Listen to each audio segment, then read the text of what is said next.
Don't forget to subscribe, leave a comment, and press the like button. The last thing I remember from the life before the absence is the slant of moonlight across the quilt and the hush between 2 ticks of the clock. That pause thin as a breath, bright as a pin opened like a seam, and by morning everything had slipped through it. His pillow was still warm when my fingers found the hollow. His watch lay face up on the nightstand, humming a soft, stubborn time. Hands pointed to 3 minutes past midnight as if the hour itself refused to move until someone returned to claim it. The smell of his soap hung in the threads of the sheet. The faint ghost of tobacco clung to the curtains. And the house, our house, with its jealous stare and its yawning hallway, seemed to fold itself around a new, sharp vacancy, the kind that cuts when you try to walk through it. I boiled water I did not need. I set 2 cups and then put one away, embarrassed by the ritual, as if the kettle were a witness that might report me to the day. The mirror in the hall was the first to tell me the truth. I stood before it, drawn there by habit, and saw a woman I did not know, someone whose mouth had fallen open in the night and could not quite close. In the glass, I held my breath to stop the trembling, but it trembled anyway. The glass, I mean. A delicate shiver wove through it, and then was gone. So slight I blamed the draught. Later, I would remember that tremor and wonder whether the mirror had sensed the shift before I did, whether glass understands the nature of a fracture better than flesh. People arrived like rain, first a drop, then another, then a soaking. The neighbors with their casseroles and condolences, the men from the police station with their notebooks and careful voices. Where did you last see him? Did you argue? Does he keep a second set of keys? I told them about the old brass key we kept in the blue bowl by the door, the one that only fit the back lock because some winters ago, when the frame had swollen, he'd filed it himself. He was proud of that key. He'd hold it in the light and say it was like tuning an instrument. You listen for the scrape to soften, the rasp to purr. They wrote this down as if it mattered. They asked whether he'd taken his jacket. No. His wallet? It lay beside the watch, a leather mouth opened and empty of cash, as always. He carried so little of the world with him that it made sense he could step out of it so easily. I searched with the desperation of an animal. There is a pitch to grief that only the desperate can hear. It vibrates in the teeth.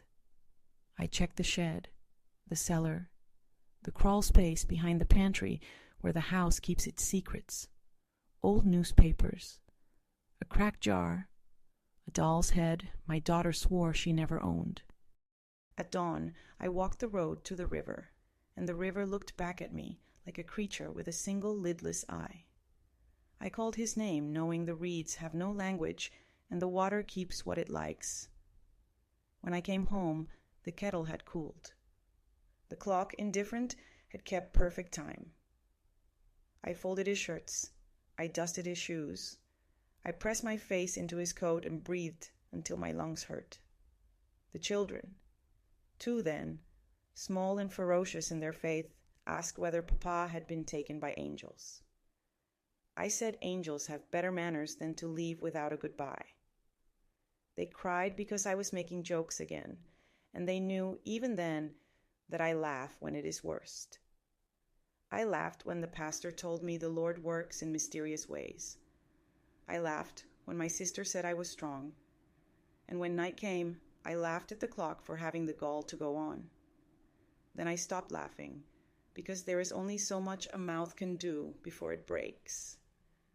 People tire of mystery sooner than you'd think. By the 3rd week, the casseroles returned to their usual ovens. The police wore their certainty like a uniform. Men leave, they said, not unkindly.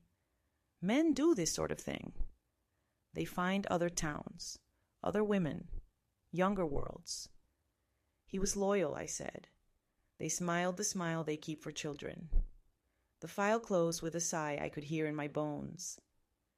In the morning, I put on his wedding ring beside mine, a noisy twin, and wore it there until the skin beneath grew pale and tender. Time gathered like dust in corners I could not reach. When I could not carry it, I arranged it instead. I kept his chair in the same place by the window, the wooden one, with the seat that creaked under a man's confession. I left his razor in the top drawer, blade wrapped in paper, edge honed for a face that did not return. I kept the watch wound.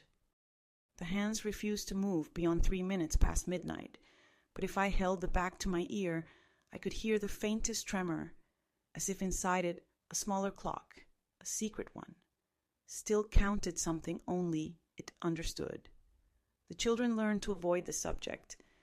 They grew tall, then taller, and their silences did too. I learned the exact weight of the key in the blue bowl. Every time I dusted it, I thought, this is what hope feels like when it has hardened brass, cool, and ache in the palm. Years have a way of vanishing as suddenly as men. I woke one morning with my hands full of veins and my hair full of winter. The house had thinned around me. Wood dries in age and sings to itself at night. I spoke to the rooms the way some old women speak to cats. I apologized to the kettle when I let it boil over. I thanked the mirror for offering me a face I still recognized, even if we had both grown more forgiving of the other's flaws. The mirror with its small cracks spreading like a map of a country losing its borders, and me with eyes that had learned to see through fog. 40 years slid by the way rivers go beneath ice, silent and relentless, and then, one afternoon, the ordinary kind with broom-swept sunlight. Someone turned the knob to my quiet little world. I knew it was him before I saw him. There is a way a house breathes when the person it loves steps inside. The walls lift and exhale. I felt that breath go through me. I looked up from my mending, needle pricked into my finger, a bead of blood rounding like a red punctuation. He stood in the doorway with the light behind him. He spoke my name, not the name the world uses, the other one, the dear one, the private one. It came out rough, as if the word were a stone he had carried in his mouth for miles. I did not run to him.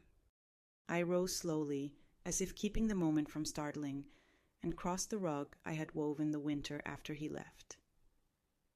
Up close, the strangeness was plain. Once his eyes had been pond water, green and warm with silt. Now they were winter water bright, thin, light glancing off something deep and cold. He smelled like metal and wind. He was thinner, yes, and bent a little, but that was not the difference that mattered. The difference lived in the way his gaze seemed to slip past the visible. He looked at me the way one looks at a word you know you knew once but cannot call back to the tongue. I touched his face and felt the temperature of it. He was cool. Not dead, no, but unusually cool, as if he had spent a long time in rooms that never knew fire. His skin lifted beneath my finger, then settled, a delayed ripple. I said his name. He repeated mine. We stood like that. Two old things trying not to collapse under the weight of recognition. What happened to you? I asked when we finally remembered that speech exists. He brought his hand to his mouth, thinking, as if words were stored behind his teeth like sugar. He began with a place, a road that bent in a way roads do not bend, a sky that had more space between the stars than any sky should. He said he walked, and the walking did not carry him forward so much as it carried him elsewhere. Sideways, he said, like a crab in the tide. He spoke of a shore where the sand burned cold and left no prints. He spoke of a door that was not a door, of a threshold like a line drawn by a needle through cloth, invisible until you tug the thread and the seam puckers. I asked who he had met there. He frowned, not from confusion, but from the pain of memory trying to be born. He said there were people and not people, an absence with intention, a presence that preferred not to be named. He said he learned to keep his eyes on the edge of things because the middle could swallow you. He spoke of a city underneath this one, reachable not by stairs, but by choosing to stand at the exact right angle to yourself. He laughed when he said that, a small wrong laugh that did not belong to his mouth. Then he stopped, hands shaking, eyes glassing over as if he were about to slide away again. I made tea. Habit works when the heart cannot. The kettle sang and the sound steadied me. There is a note in boiling that is almost human, almost lament. He did not drink. He held the cup as if relearning its purpose, his fingers closing and opening on the handle, like a child imitating a man. When I told him the children had grown and flown and made their own weather, he smiled the old smile, quick and private. Then it slipped, as if the muscles that remembered it had gone tired. I asked him where he had slept all those nights. He said there had not been nights, not in the way I meant. The clock inside the watch that would not move, he said, had kept another kind of time for him, a backbeat he had followed home. I wanted to weep and could not. The tears had become stubborn with age. Instead, I began to look for proof of him in small reflections, the kind a spoon gives, a window paned after dusk, the little oval mirror in the hall. The spoon showed him bent, the window showed only weather, and the hallway mirror. This is the truth of it. Hesitated. If you have lived long enough, you know the difference between a blur and a pause. The glass paused. He moved across it, and the dark shape of him lagged, as if a second man were learning the path a breath behind. When he turned to look directly into the mirror, it thickened, like old honey stirred. Then quietly, it accepted him. I pretended not to notice. He pretended not to present himself for judgment. The town received him with a kind of reverence people reserve for the returned. There were articles in the paper. Men shook his hand too long. Women tilted their faces toward him, hunting for the man they remembered.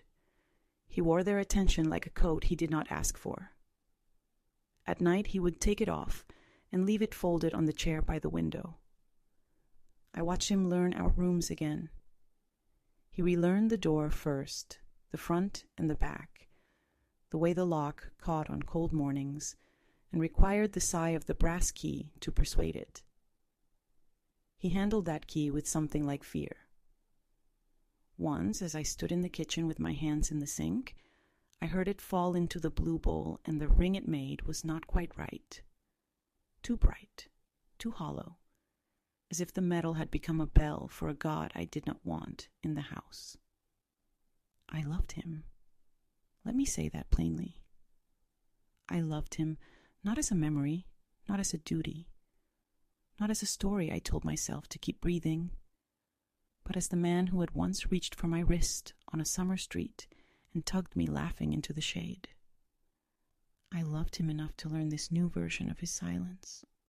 I loved him enough to fear him, which is a form of respect for the stranger we all carry inside. The first night he slept home, I lay awake and listened. Some sounds returned unchanged. The hush of his exhale, the small swallow he makes before he turns on his side, the sigh he gives when the dream loosens its hold. But there were other sounds now, subtle shifts. The rustle of sheets an instant after he'd moved, as if the bed did not receive him at once. The sound of the clock in the next room skipping once, a missed beat, then righting itself, like a heart deciding. At one point, I knew, without seeing, that his eyes were open and fixed on the ceiling. The ceiling often keeps secrets for men. I lay still and counted, not numbers, but the spaces between ticks, and found they had grown. Time had loosened its weave around us. In the morning, he asked for the razor from the top drawer. I brought it to him, wrapped in its paper shroud. He unwrapped it reverently, put it to his face, and then stopped, blade hovering as if it waited for a cue. He turned to the mirror, and again the glass thickened. He held himself there, two men superimposed, the one I knew and the one I did not, until a pulse passed through the room and the image solidified. He nicked himself under the jaw, a tiny cut, a single bead of blood like the one from the day he returned. He touched the red with his fingertip and frowned. And if you have ever watched someone remember pain after an absence from it, then you know the mixture of curiosity and sorrow that crossed his face. Outside, life pretended at its usual shapes. I went to the market. People stared like polite birds. The woman who sells onions leaned across the stall and whispered, "Saints preserve us." And I wanted to say, "Saints keep what they can. The rest is up to us." The baker offered me a loaf with too much crust. He always did this in times of trouble. He believed hard bread gave strength. I carried the weight of it home, marveling at how easily a body adjusts to a new gravity. The air changed when I reached the gate, denser, as if a weather system had stalled above our roof. Inside, I found him standing in the hallway with the blue bowl in his hands, the key bright as a coin in sunlight. He looked at me over the metal and said softly, too softly, "It doesn't open only doors." After that, small betrayals collected. He began to avoid the hour between 3 and 4, slipping into the yard or the cellar exactly when the afternoon turned its face toward evening. He disliked the sound of the radio when tunes from our youth fuzzed through. He turned the dial past them with a flinch, as if a lyric could reach into him and pull. He woke one dawn with a word in his mouth that was not any language I knew, a string of syllables with the texture of sand. When he saw me listening, he laughed and said it was a dream. Then the laugh cut itself short like a thread bitten by teeth. One evening, the youngest of our children, youngest then, old now, came by and brought her son. The boy ran through the rooms, hands out, testing the world as boys do. He found the hallway mirror and stood before it and pulled faces at his phantom. My husband came up behind him and planted both hands gently on the boy's shoulders. The mirror should have shown 3 hands and did not. I looked away because we make choices about which truths we can carry to bed. I tried to ask him for facts the way a nurse asks for symptoms, gently, hoping to map the pain to something ordinary.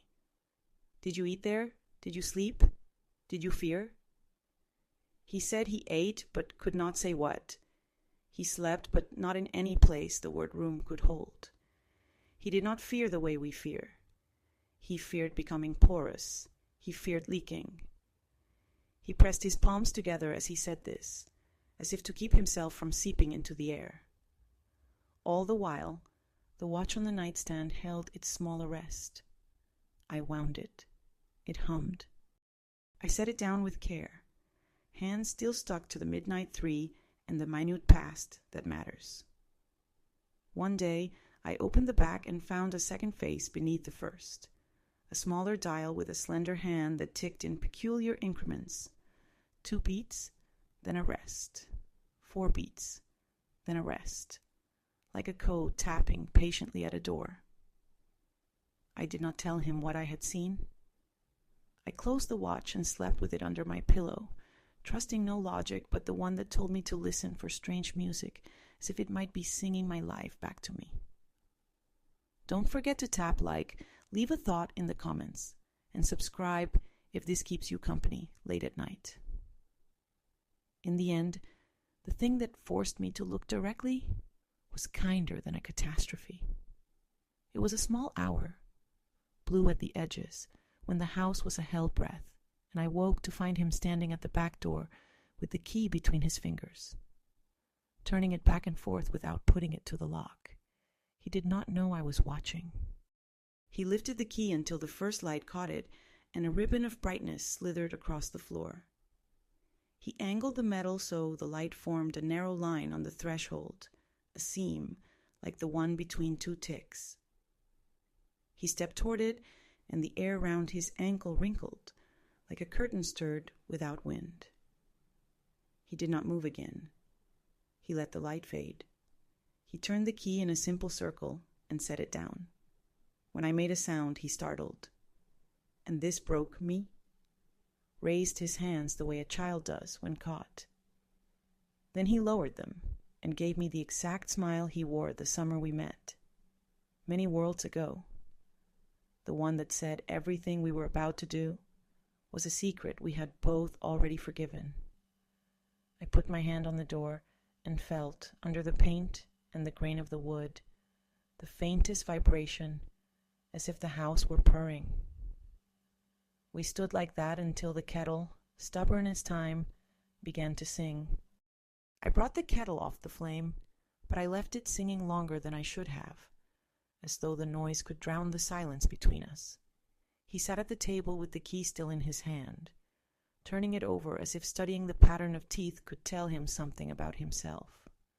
I watched the light play across his knuckles. Those same hands that once held our first daughter, trembling but steady enough not to drop her. The same hands that built our garden gate, rough palms stained with earth.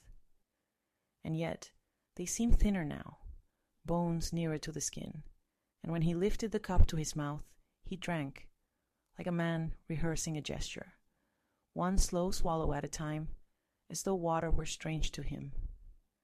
I wanted to ask him, outright, what the key meant, what door he had nearly opened at dawn, but words have weight in a house like this, and I feared if I said them aloud, the truth would no longer be something we could skirt around.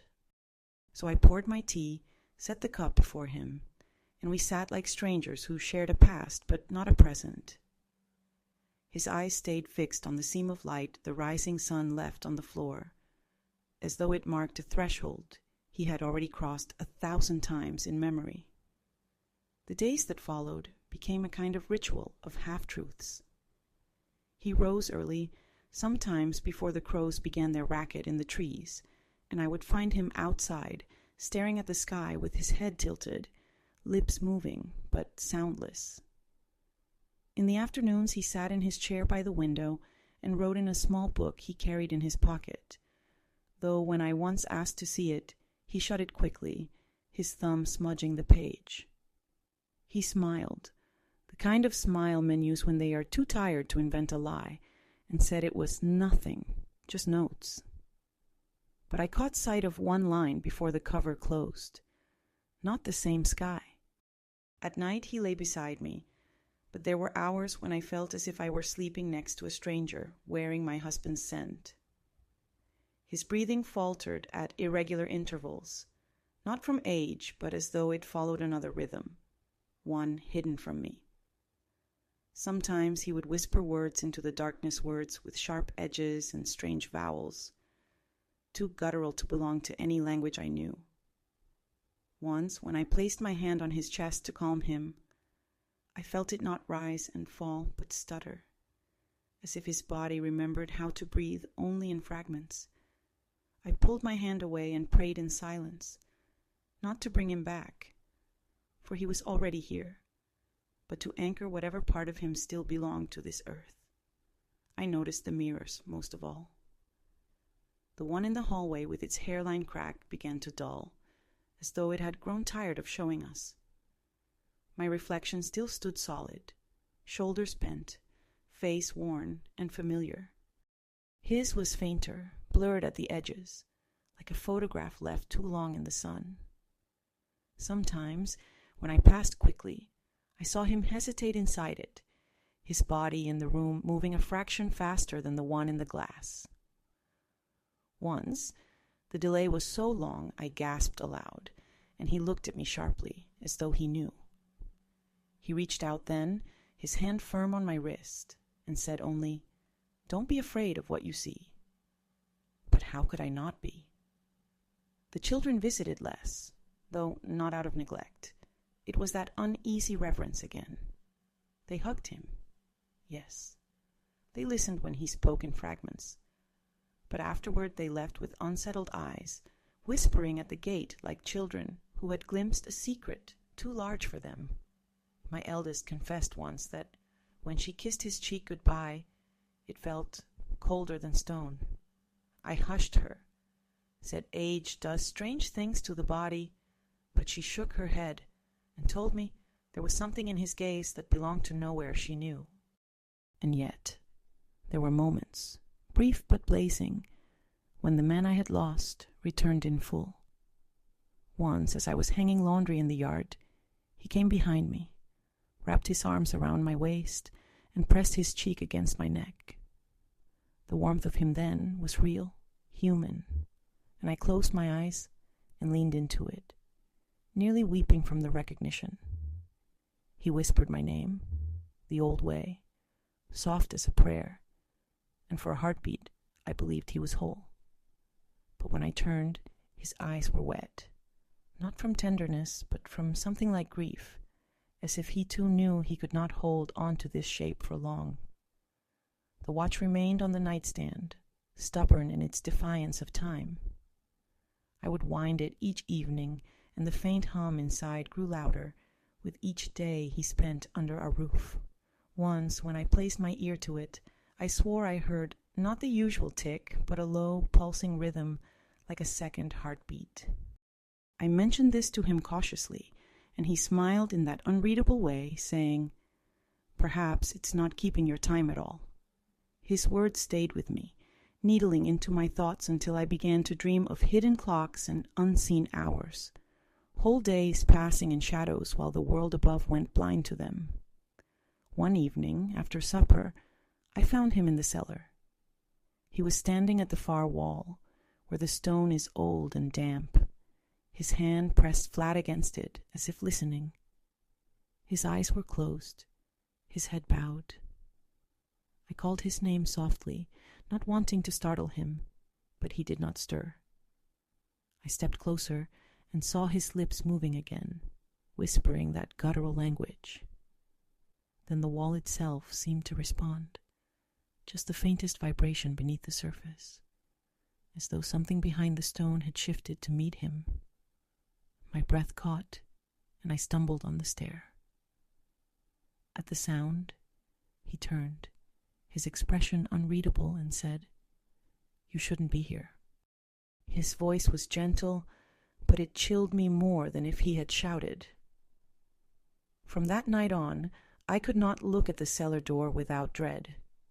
I kept it locked, though the key lay heavy in the blue bowl, and I prayed he would not go searching for it. But I knew he didn't need it. He carried other keys now, ones I could not see. Still, I loved him. That truth never left me, even when fear coiled in my chest. I loved him enough to sit with him each morning, to pour his tea though he barely touched it, to listen when he spoke of skies without stars and seas that glowed with their own light. I loved him enough to bear the knowledge that the man who had walked through my door was both my husband and not. Don't forget, if this story lingers with you, leave a comment, press like, and subscribe for more. One night, when the moon was high and pale, I woke to the sound of the front door creaking open. I rose quietly, hard thudding, and crept down the stairs. He was standing in the doorway, the key once again in his hand, turning it toward the empty air rather than the lock. A faint shimmer spread in the darkness before him, like heat above a flame. He looked back at me then, his eyes filled with sorrow, and something deeper, something I could not name. "It's calling," he whispered. "I can't stay much longer." I wanted to scream, to beg him not to leave again, but my voice caught in my throat. Instead, I reached for him, fingers brushing his sleeve. For a moment, the shimmer widened, a thin crack in the night itself, and I swear I saw a landscape beyond dark sand, endless, a horizon where the stars bent strangely. Then, just as quickly, it closed. He dropped the key into the bowl, the sound echoing through the hall like a final note, and he shut the door. He turned to me, took my face in his hands, and said, "I came back because you called me. But what returns is never what was lost." His breath was cool against my cheek, and his eyes shone with something both human and inhuman, love and distance entwined. I clung to him, knowing that no matter how tightly I held, the spaces between us were too vast to cross. And from that night on, I began to count the days not by the sun or the clock, but by the moments I still had with him, fragile, fleeting, like threads slipping through my fingers, each one too precious to let go. The days blurred again, but not like before, not with the soft numbness that used to pad the edges of sorrow. This blur had a grain to it, like looking through rain against glass, every droplet a small distortion. Morning would begin with the groan of the stair under my feet and the faint tap from inside the watch on the nightstand, that secret meter keeping a time I could not count. By noon, I'd find him at the window with his notebook open, his pencil lifted but still, as if the act of writing required permission. Evening arrived as a shallow bowl of light in the kitchen and the key in the blue dish catching one last piece of it, holding a line of brightness that ran across the threshold like a stitch. He had become kind in a way that felt careful.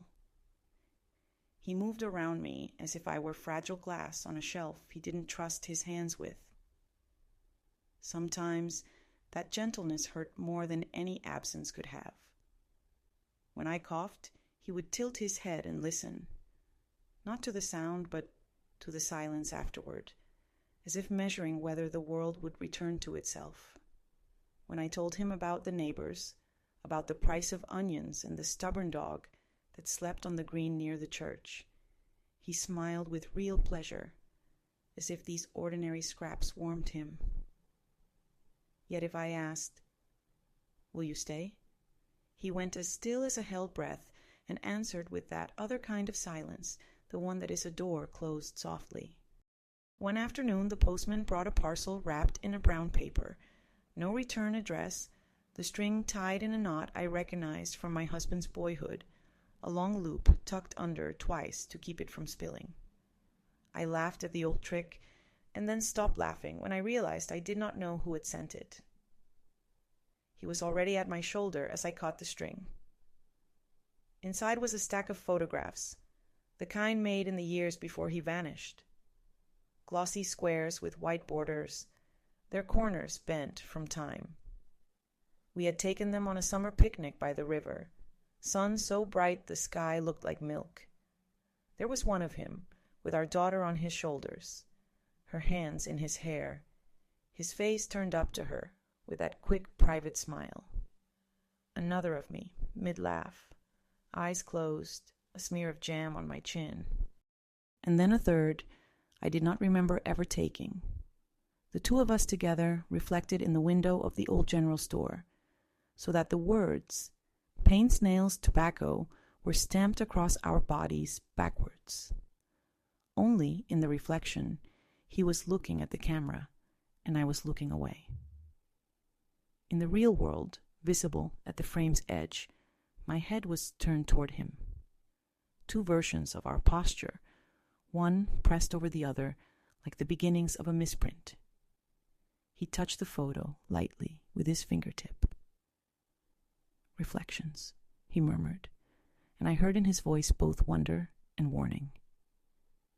He slipped that particular picture back into the stack and placed the whole parcel on the dresser beneath the hallway mirror. "Sometimes glass keeps its own copies," he said. "Sometimes it returns them." That night I dreamed of a river with two surfaces, one above, one below, and places where the skin between them thinned, so your hand could slide through like a spoon into custard. I woke with my fingers curled and damp, as if I'd held water. I began to cook the meals he used to love, thinking taste might be a rope thrown across the gap. Beef simmered low with cloves, onions softened to sweetness, potatoes whipped until they surrendered to the spoon. He ate with gratitude and an odd concentration, like a student taking a test. Later, he confessed he could not recognize the flavors as separate, only the warmth and the weight. It's like listening to a choir when you can no longer pick out the soprano, he said. I know it's beautiful. I just can't tell you how. I kissed his knuckles and told him beauty didn't need nouns to exist. He pressed his forehead to mine, a gesture from our crooked beginnings. And for a moment, the house brightened the way a church does when someone opens a door and sun falls across the pews. That light did not last. The cellar woke again. I heard it in the afternoons. A small settling that wasn't settling.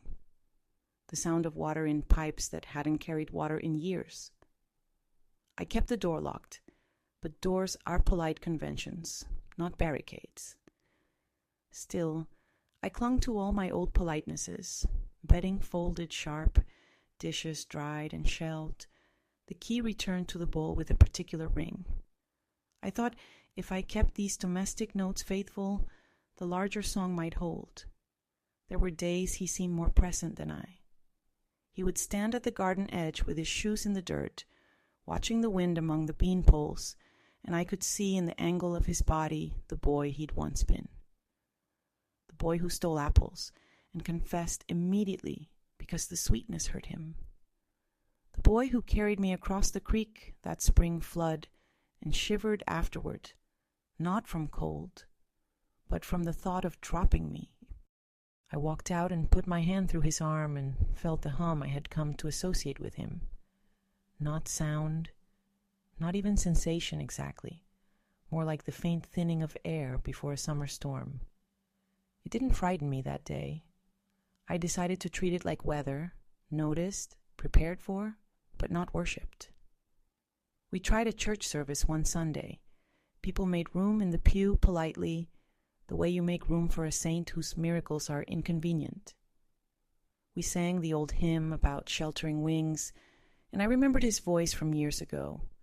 He was always a little flat, always a little behind, but he loved singing, because he believed that singing convinces silence to be generous. Now he didn't sing. He mouthed the words, as if testing them. When the priest raised the host, I glanced at the polished brass of the candlesticks and saw in that soft, doubled world that his figure wavered like a lover late to a dance. I looked away. Faith is sometimes choosing where not to look. Photographs betrayed us. Our eldest insisted on a family picture. All of us gathered beneath the plum tree, though the plums were gone. The neighbor's boy, home from college, brought a camera with a lens that whirred like a small animal. We arranged ourselves. Children, grandchildren, those who had married into us, the dog who never learned to sit. He stood beside me, arm around my shoulder, his palm careful, as always. Flash, a polite chorus of blinks. When the prince arrived, every face was there, sharp as the day except his. In his place, a thin wash of light, as if the sun had reached down a finger and smudged the world. On the second print, he was a faint outline, like someone traced with water on stone. On the third, a band of shadow where his body should have blocked the lawn. The neighbor's boy stammered apologies and blamed his machine. My children fell quiet in that heavy way they have when they are deciding to believe in an easier explanation for my sake. He took the pictures in his hands, one by one, and looked at them with a tenderness I couldn't bear. "It's all right," he said to the neighbor's boy. "I've never liked being looked at straight on." I was not brave all the time. There were nights I lay awake and hated whatever had reached its long arm through the seam of time and taken him away. And there were mornings I resented the version of him that had been returned. I said cruel things in my head and then used up the rest of the day atoning for words I had never spoken. He bore my moods with a patience that did not feel like weakness. He seemed to understand that even love has seasons when it becomes an argument with weather you can't name. Don't forget, if this keeps you company, leave a small comment, tap the like, and subscribe so you find your way back here when the night is long. The notebook tempted me. I did not mean to pry, or perhaps I did, and wrapped the intention in better language. One afternoon, I found it on the table by the window, its cover weighted open by the watch. The pages were a careful hand I recognized and did not, his old block letters, but gentled, as if the pencil feared tearing the paper. I read only a little. He had drawn our house in thin lines, not in elevation or plan, but as if the rooms were tones of a song. Every doorway was marked with small ticks. The hallway mirror had a circle around it. The cellar showed a double outline. In the margin beside the back door, he had written, "Angle of approach matters." Beneath that, 3 minutes past. Then lower, so light I could have imagined it. "Do not teach her this." I closed the book and put it back under the watch, which hummed as if irritated to have been displaced. I stood a long time without moving, thinking how a secret loved is different from a secret kept. I wanted to be angry at him for leaving the notebook where I could not fail to find it, but I heard his intention loud as a bell. He was giving me tools he could not bear to hand me directly. That evening, I tested the threshold like a child tests a piano, one key at a time. I walked to the back door with the key held loosely, not to use on the lock, but to tilt in the light until the same thin seam marked the floor. I did not cross it. I am not a heroine. I only stood with my toes just touching that brightness, and felt the air lift the hairs along my arms as though a storm were trapped between boards. Behind me, the clock ticked twice and then paused. 2 beats, then a rest, like the small dial hidden under the watch's face. In that rest, the house seemed to listen. I whispered his name the old way, the way only I used, and the seam of light shook once like a string struck softly. Then it calmed. I put the key down with both hands, as if it were something living. He knew, of course. Not how far I'd gone, but that I had gone at all. He came into the kitchen with a smile that forgave me in advance, and it made me angrier than if he'd scolded. "Don't ask me not to try," I said, and I heard how young my voice sounded, and despised the ache of hope that youth always carries with it like a contraband. He folded me into his arms and said, "Trying is a way of staying." He smelled of wind again, and of something drier, like paper baked in sun. Summer turned the garden to a soft riot. Beans tangled themselves into lessons about persistence. The roses performed their annual martyrdom and were grateful to be cut. We ate tomatoes still warm from the vine, their skins snapping against our teeth. He held one in his palm like a small world and turned it until the stem star sat centered. "This is what I missed," he said. "Not the taste, the weight." I wanted to tell him weight is a promise the earth makes, but I only nodded as if I understood something larger than words. The day the mirror broke, it did so kindly. A heat wave had rolled over us and refused to move on. Everything we touched was already touched by heat. I was carrying a bowl of water back from the pump for the geraniums, and my hip nudged the console table. The bowl wobbled, the mirror old, cracked along one corner, shifted on its nail, and tilted forward. He was there before it fell, faster than a man his age should move. He caught the frame, steadied it, and for a breath, the two of us were reflected as we must have been years ago, upright, close, unblurred. Then a thin sound like frost running across a pond, and the crack that had been living quietly at the edge sprinted down the glass and veined it, gentle as spiderwork, no shatter, just a web. In the web, our faces multiplied and softened until we looked like a couple caught under water, waving slowly. He exhaled, a long, almost laugh. "There," he said. He was going to do that. I set the bowl down. He set the mirror back on its nail. I stared into the new constellation of ourselves and felt a calm settle in me, a hush like the one between 2 ticks. If glass was going to keep its own copies, perhaps it would choose the kind of us that could hold, even if the holding was made of fractures. The thing that had been calling him grew more insistent in late August. I heard it in the night when the wind died and even the insects went quiet. It wasn't a sound so much as an absence that leaned. He would wake and sit on the edge of the bed, shoulders bowed, palms on his knees the way men sit when they are deciding whether to stand. I learned not to touch him during those moments. Touch steadied him, and steadiness, I suspected, made the choosing harder. Once, he said aloud, "Not to me. Give me until the leaves turn." I added that to my small book of prayers. He began to teach me little redundancies, disguised as old-person fussiness. How to wind the watch without waking the small dial into frenzy. How to set a chair in front of the cellar door with its back to the wood, not as a barricade, but as a gesture of respect, like leaving a place at the table for one who cannot eat. How to hang the key so it catches morning light, but not evening. Morning is a promise, he said.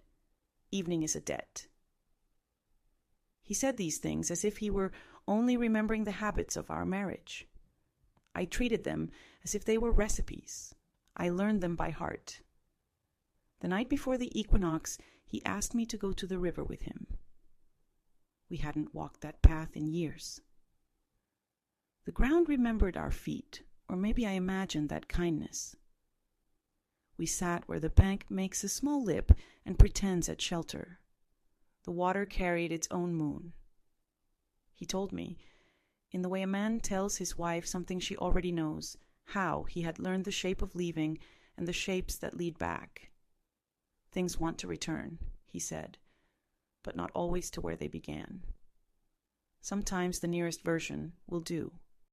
He looked at me the way he used to look at a map before a trip, as if there were more than one route and he was greedy for all of them. "I didn't come back as myself," he said, "but I came back to you. That's the truest part." I put my head on his shoulder and listened for the hum inside him, and heard instead the river's old patience. I did not ask him for promises. Promises are small fires you make other people tend. I asked for a story I could carry after. He considered, then gave me one. The first time we danced, not at a wedding or festival, but in our bare kitchen on a night when the rain made the road useless and the power died and the air smelled of damp flour. We'd lit 2 candles and eaten bread with our hands. A tune from somewhere I didn't recognize curled up the stairs from a neighbor's radio, and he set his palm in the small of my back and moved me slowly until the tune had to admit we were its owners. I had forgotten that night until he returned it to me. He kissed my temple and said, "Keep that one." I did. I am. Autumn took its paintbrush to the trees, even the stingy one in our yard that usually kept its green out of spite. The day itself seemed to root deeper, the light a little heavier in the afternoons. He grew brighter as the world dimmed, which should have comforted me, and did not. I found myself bargaining with anything that might be listening, the kettle, the clock, the old mirror, and the new webs in it. I told them all I would keep the house true if they would keep him. Near the end he slept less. He began to hum under his breath, low, tuneless, the way a man might hum to a skittish horse. He went through the drawers and left everything arranged just wrong enough for me to notice. The razor polished, the extra buttons sorted, the letters from his mother put in order by paper weight instead of date. These were not goodbyes. They were compass points. Little norths he left in rooms so I would always know where I was inside the map he'd drawn. On the last afternoon before the leaves let go, he stood at the back door at exactly 3 minutes past noon. No magic, just habit, and turned the key in his hand as the line of light slid across the floor and stitched the threshold. He turned to me and there were no strangenesses in him I could see. He was simply the man who had once worn through the elbows of his shirts and learned to patch them himself because he liked the work of mending. He said my name, and the house brightened once more. That church light and the watch on the nightstand upstairs ticked its hidden code. 2 beats, rest. 4 beats, rest. Like somebody knocking who already knew the way in. I wanted to take his face in my hands and press him back into the world with the sheer insistence of human touch. Instead, I did the one small thing he had taught me that felt like prayer. I set a chair before the cellar door with its back to the wood. I hung the key so it held the morning, not the evening. I kept my eyes on the edge of him, not the middle, because edges tell you what you need to know. He smiled with pride in me, in the way a wife learns the weather and still steps out into it. When the seam of light trembled, he did not step away. He did not step forward. He stood as if the world could choose, as if choice were a thing 2 rooms could make together. The clock skipped once and then kept time. Somewhere down in the wall, a small vibration answered something in the air. He lifted his hand in a gesture that meant both farewell and wait. And I, who had spent 40 years bracing for absence, understood at last that there is a way for a man to leave and still remain. A way that threads him through the rooms like music you can't quite place but always recognize when you hear it. The seam thinned. The air settled. He was there, and then he was there again, a breath further away, and then there once more, nearer. The house chose its version. So did I. I stayed with the light, with the key, with the watch's stubborn hum.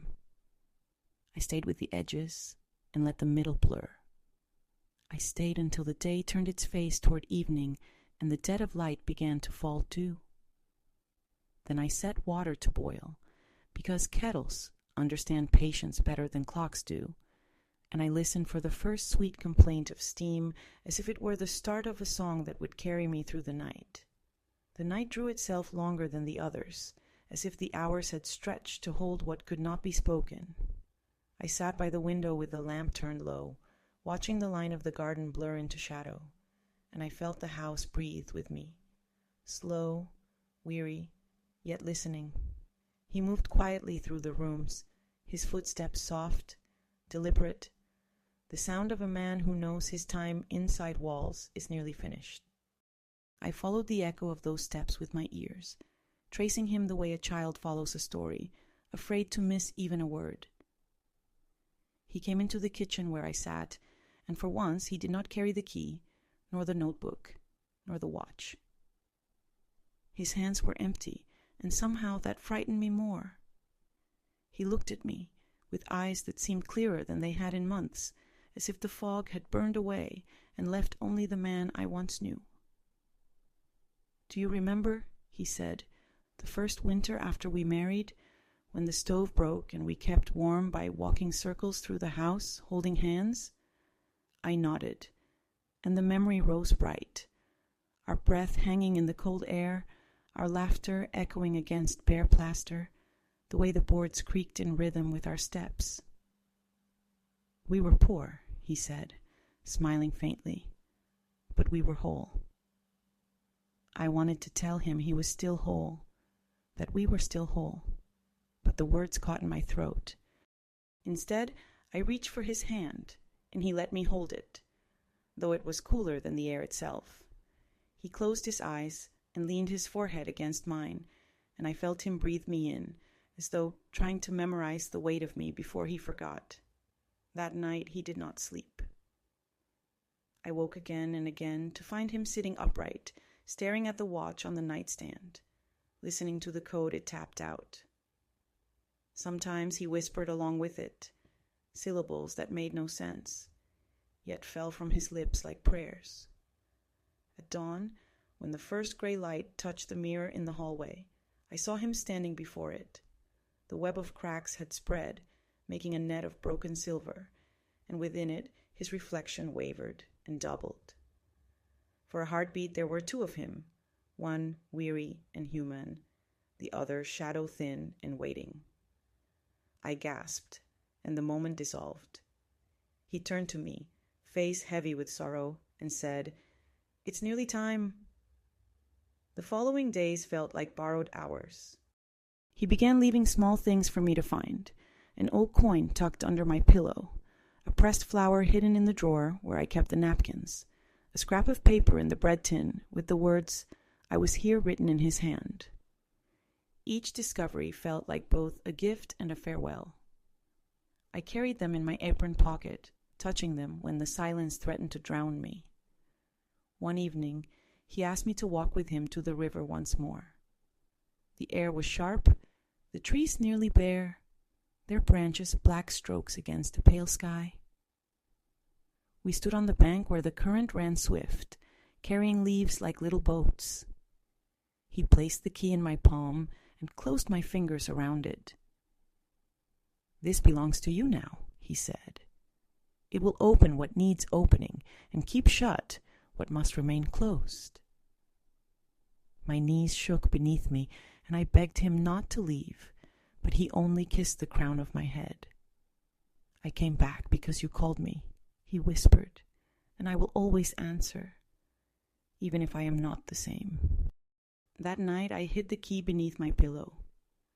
I dreamt of doors opening into corridors, of endless mirrors, each one showing a different version of us, young and laughing, old and bent, strangers passing without recognition.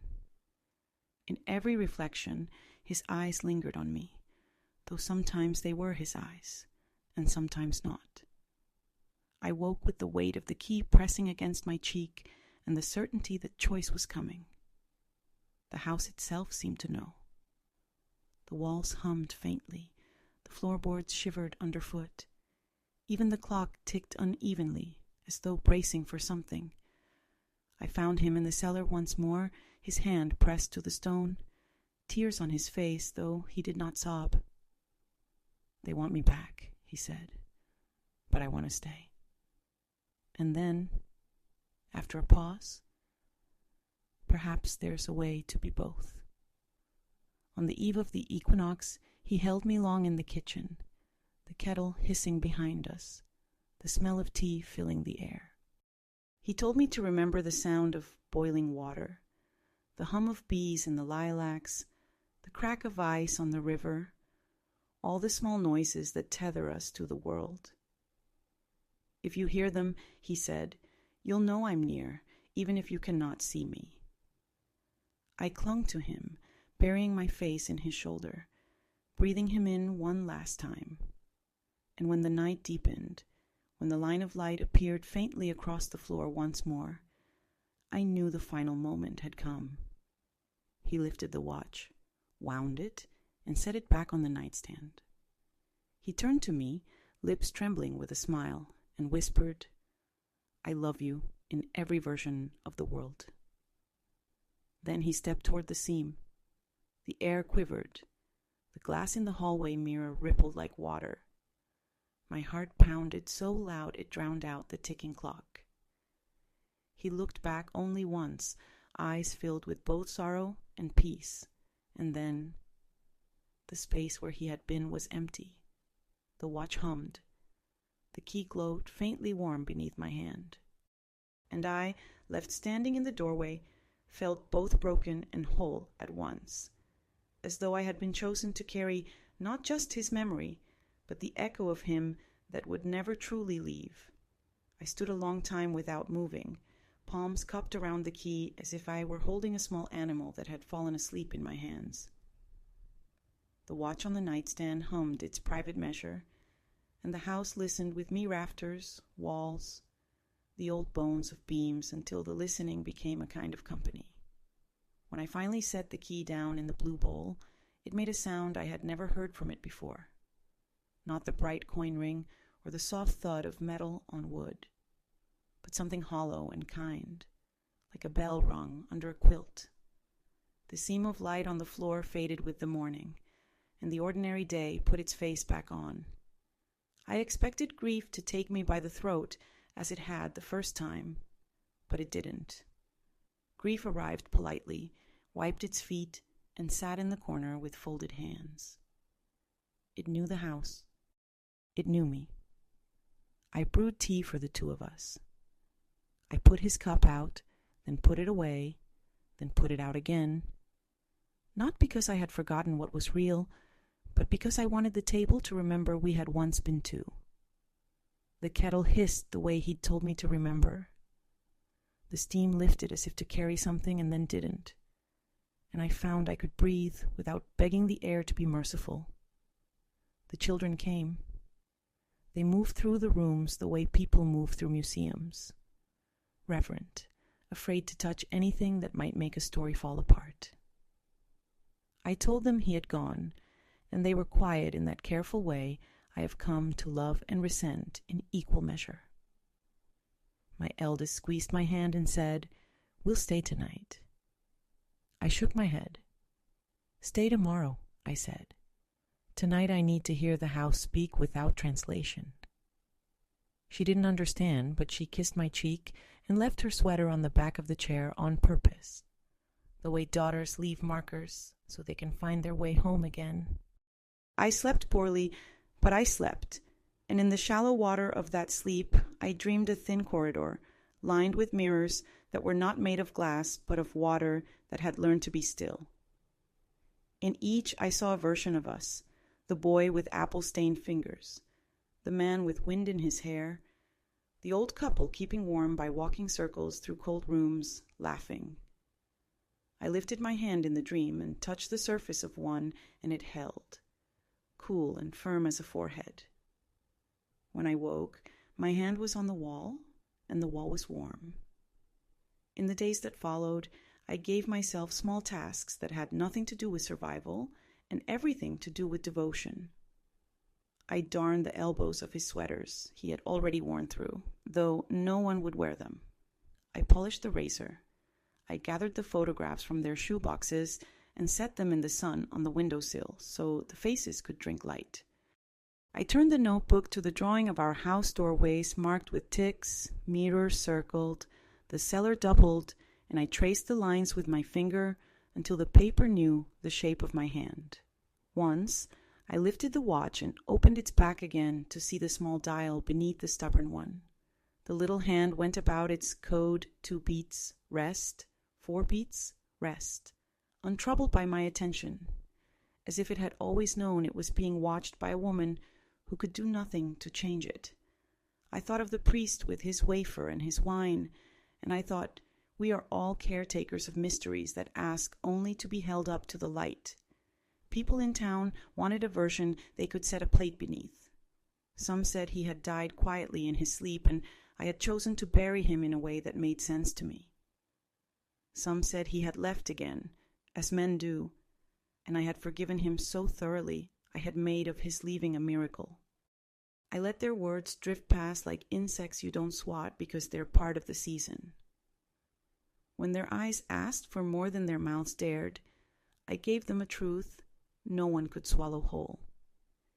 He came back because I called him, and he left because something older called louder. I loved him both times. The cellar softened.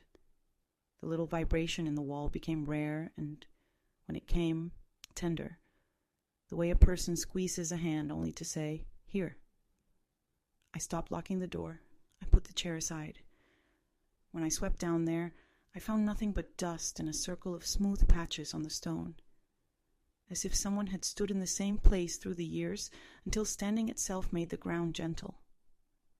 I stood there too for a while, and when I came up, the light in the kitchen had changed in a way that made the spoon in the sink look like a crescent moon left over from another sky.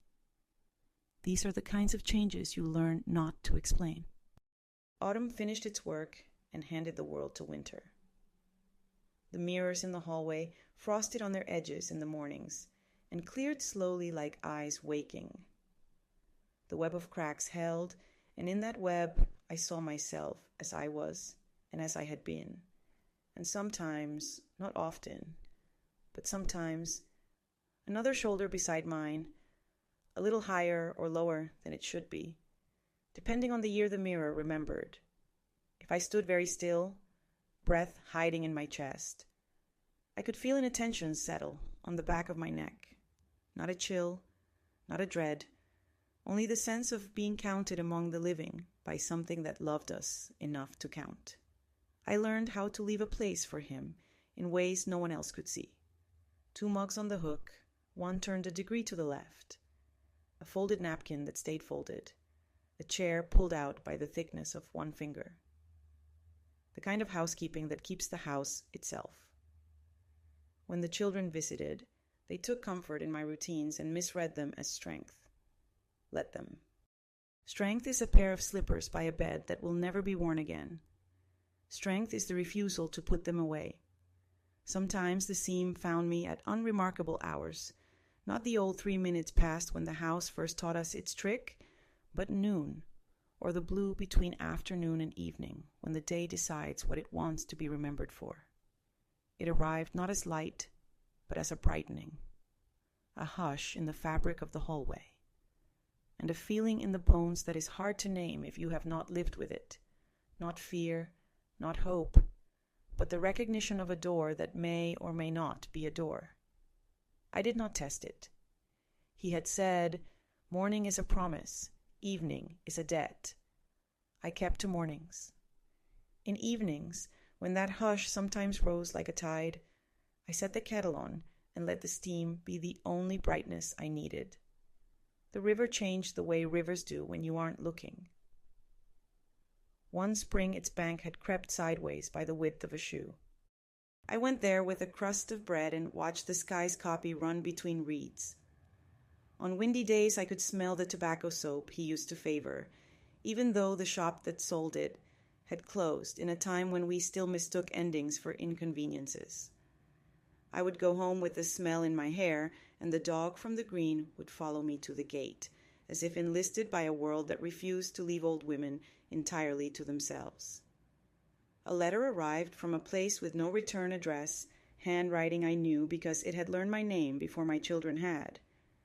And inside was a list of ordinary instructions written like blessings. Oil the hinge of the back door in April. It will groan otherwise, and you will think ghosts have knees. Harvest the beans before the pods harden into opinions. When you wash the hallway mirror, leave the corner with the oldest fingerprints. Some glass gets lonely when it is too clean. I laughed, cried, pressed the paper flat, and then folded it until the crease remembered the fold without me. I put it under the watch where it kept company with the small ticking face that asked nothing but to be allowed to keep asking. The day my eldest brought her daughter, my granddaughter, who has his quick private smile, she stood before the web mirror and tilted her head the way he used to when considering a map. "It looks like it's made of rivers," she said. I told her that was exactly right. When she asked if she could have the key when I didn't need it anymore, I told her yes, with conditions. You must hang it where the morning can find it, and you must never, ever use it to pay a debt in the dark. She accepted this as children accept weather seriously, without fear. Later I showed her the notebook and the house drawn like a score. I tapped the margin where he had written angle of approach matters. She traced the words with one finger and said, "So does kindness." I nodded. She was learning without my teaching. The town forgot the story and then remembered it in the way towns do. When a new person asked about the old house with the woman who walks at dawn, turning her cup in her hands as if listening to the porcelain. I didn't mind. Stories belong to whoever needs them. I met their curiosity with my own. I asked about their lives until their lives filled the room, and in that filling there was no space left for mine to be a spectacle.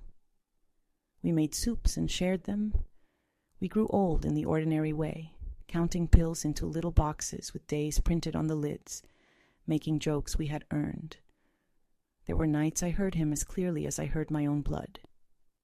His footfall, the pause before his laughter, the breath he takes when a word he loves is about to reach his mouth. Once, near midnight, the watch unfroze and the big hand swept forward with a quiet haste that startled me. They chased each other until they arrived again at 3 minutes past, and when they did, the small dial below settled into a new pattern. 3 beats. Rest. 1 beat. Rest. 2 beats. Rest, as if the code had found an answer worth revising itself for. I touched the glass and felt warmth, and I said aloud to the empty room, "Thank you for the adjustment. When I grew unsteady on the stairs, I moved my sleeping to the room off the kitchen, where the morning finds you quickly, and the kettle is closer than sadness." The chair by the back door creaked with my weight and then learned it, and the blue bowl took on the roundness of the key like a nest accepts the memory of an egg. The mirror, rivered with its web, taught me how to love a face that had become a country through which time had marched and left flags. I saluted. I forgave. On certain afternoons I stood at the threshold, and without moving felt my life gather itself around me like a shawl. I have made a rule for the hours when the light is thin: eat something sweet, even if it is only a spoon of jam. Write 1 sentence, even if it is only a name. Speak aloud to the empty air, even if it is only to say, "I am here." This is how the living keep the doors from becoming too confident. Once, on a spring evening when the lilacs were ridiculous and the bees drunk with their own industry, the seam came with a softness that did not ask anything of me. The house grew attentive. The watch lifted its hum as a violin does when warming itself. The key warmed in the bowl without being touched. I set my palm above the threshold without closing the distance. The air rose to meet it, not like a hand, not like a farewell, but like a field lifting to accept the weight of a bird. I said his name, the hidden one, and in the far corner of the mirror, a dark duplicate of the room moved a fraction behind us and then caught up. I did not step. I am learning, even now, the holiness of not stepping. I have said that I loved him, and that remains the center I can circle without dizziness. Love made a grammar out of our days. Absence conjugated it into tenses I could not imagine until I was forced to. Now the sentence is simple and complete. He was, he is, he will be. If I stand the right way in the kitchen, I can hold all 3 at once without breaking. To the child who will read this when my hands are gone, the key is yours, but it is not for doors. Hang it where morning can admire it. When you're lost, do not look for paths, look for edges. When you have to choose, choose what keeps you kind. Win the watch only when you need to hear another rhythm under the one the world insists upon. If the mirror troubles you, leave a thumbprint in the corner and walk away. Glass, like people, calms when it is certain it will not be forgotten. And if one day a seam of light appears where no seam should be, let your first thought be gratitude for a world that still has seams, that still admits it is cloth. On the last day of the last winter I will ever write through, the river cracked open with a sound like laughter, and every crow in the oak behind the house lifted into a black confetti that made the sky honest. I opened the door, and the hinge did not complain. The bowl was blue as a bruise. The key lay like a moon in it. I touched the watch, and it answered with a pulse I felt not in my ear, but in my palm. Somewhere, a child began to practice the piano. Left hand stubborn, right hand hopeful, and the tune wandered into our rooms as if it had been invited. I set water to boil. The steam rose and found my face. I breathed it in, and it tasted like all the kitchens I have ever kept. If you open the mirror now, you will see a woman who looks like a map someone has carried, folded in a pocket for a long journey. If the light is right, you may also see other women standing just to the side of her. The girl with trouble in her laughter, the bride with cold hands, the mother counting heads at the river, the widow who refuses to call herself by that word because widowing implies an ending, and so far life has offered only doors that lead to thresholds that lead to rooms. All of us are here. all of us are waiting for the kettle to complain in the way we have decided is music. I do not need to be brave to finish. Finishing is not a cliff. It is a rounding of a corner you have rounded every day without noticing. I will lay the napkin on the table as if expecting company. I will check that the chair is neither too near nor too far from the door. I will polish the small face of the watch with the edge of my sleeve. And when the hour passes where he used to stand and the room remains unbroken by light, I will count that too as a kind of miracle.